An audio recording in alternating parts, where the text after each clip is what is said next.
kapag naiisahan ako ng aking Diyos. Sinulat ni Raquel E. Sison Buban. Madalas kong kontrolin ang mga bagay-bagay at pangyayari sa buhay ko dahil ayokong pumapalpak. Kasi takot akong mawala at mawalan. Takot akong mawala sa sirkulasyon ng dati nang nakagawiang ritmo ng buhay.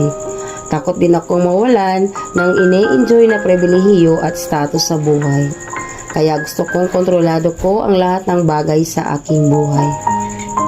Madalas ko rin makita ang sarili kong walang kontrol, lalo na kapag ginagawa ko ang isang bagay na gustong-gusto kong gawin o mga bagay na gustong-gusto kong mapasa akin, maging material man o hindi.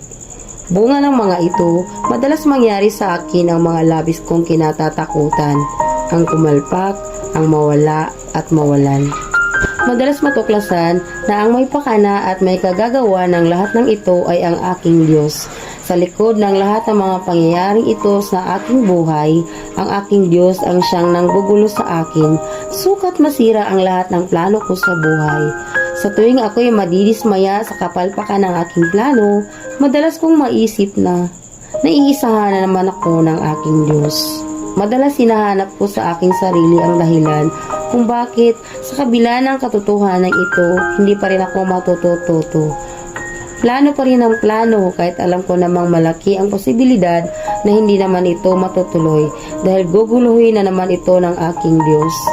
Pilit ko pa rin kinokontrol ang mga bagay kahit alam kong hindi ito nakatutulong sa akin.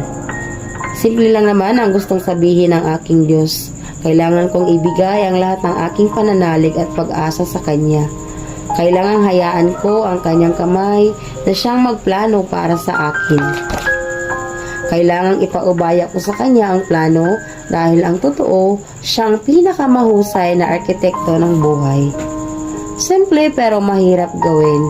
Gayunman, pwedeng gawin.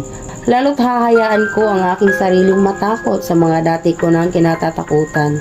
Ang mawala at mawalan. Ano nga kaya kung mawala ako at mawalan?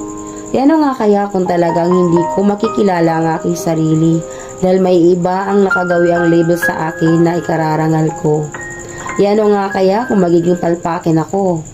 Teka, lalo yata akong natatakot.